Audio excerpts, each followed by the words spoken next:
Hello বন্ধুরা, আজকে একটা টপিক্স। এই যে আমরা যে দুনিয়ায় বসবাস করি, কি একটা আজব দুনিয়া।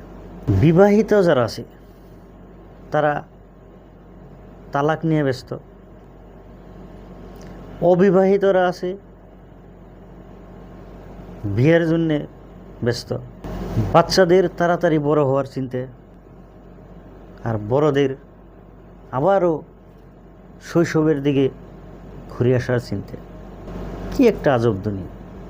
চাকরি যারা করে, চাকরিজীবীরা, তারা কামের জন্য পরিশান, আর বেকার যারা আছে এই বেকারদের আবার চাকরির জন্য দোয়া চাইতেছে। গরিবেরা আবার বড়লোক হওয়ার চিন্তায়, আবার বড়লোক যারা আছে তারা একটু শান্তির খোঁজে ব্যস্ত। এই একটা আজব দুনিয়া। আর যারা খুব জনপ্রিয় মানুষ তারা আবার লুকানোর জন্য জায়গা বিছড়িয়ে বেড়ায়। সাধারণ মানুষ যারা, তারা আবার বড়লোক হওয়ার চিন্তায়। এইভাবেই চলতেছে দুনিয়া। কিন্তু একটা কথা কি জানেন বন্ধুরা, কারোরও কিন্তু জানা নাই যে শান্তির ফর্মুলাটা কি। আসলে বন্ধুরা, শান্তির ফর্মুলা কিচ্ছু না। শান্তির ফর্মুলা একটাই আছে, আপনারা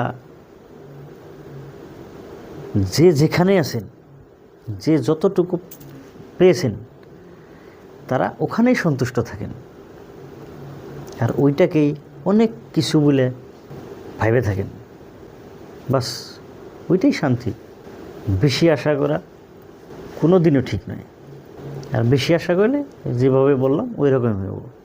কেউ শান্তি বিছড়াবো, কেউ শান্তি পেয়ে খুশি হবে না, উল্টো পাল্টো এরকম। এটাই বাস্তব।